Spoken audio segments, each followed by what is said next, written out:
Tanto hoy en Copenhague, la selección mexicana, más allá del funcionamiento, vean cómo por las espaldas le están ganando. Se abre bien el hueco, pero son dos defensas mexicanos contra uno. El segundo gol viene a ser el mismo chiste de México.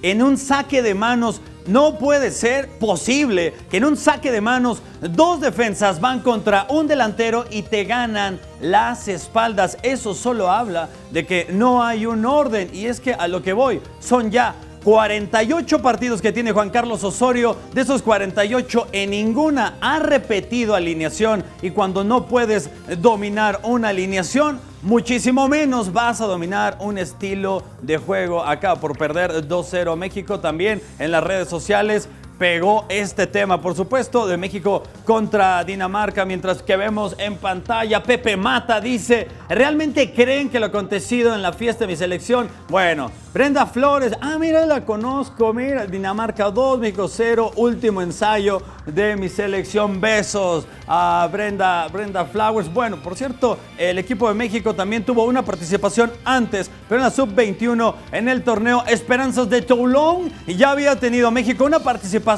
en el 2012, donde ganó de inmediato. Eduardo Aguirre, jugador del Tampico, anota para México.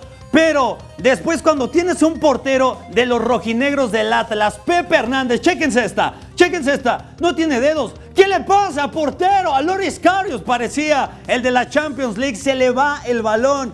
Imposible, así no se puede. Le empatan a México. La otra jugada también fue de trámite. Qué triste perder un partido, una final de esa manera. Bueno, también la final femenil de tenis en el Roland Garros, ya que andamos por París, se realizó el segundo grande del tenis. Sloane Stephens acaba por perder contra la rumana Simona Halep en manga de 3-6, 6-4, 6-1, y la rumana se lleva su primer título de Grand Slam. Había llegado a 4 finales, de hecho en 2017 la pierde, y ahora, bueno, por fin se acaba por coronar. Y ayer se disputó el cuarto juego, barrida de la NBA. El equipo de Warriors, adiós, se despidió con 108 por 85 contra los Cavaliers de Cleveland. Hablar de los Cavaliers solo es decir que LeBron James hizo todo. Ese maldito juego número 1, donde el jugador J.R. Smith tenía la oportunidad de encestar, se va para atrás, que fue causa de muchísimos memes. Tyronn Lue, su head coach, que también, bueno, está perdido. Enhorabuena para este equipo que es dinastía actualmente en la NBA. Bueno, hasta acá la información deportiva.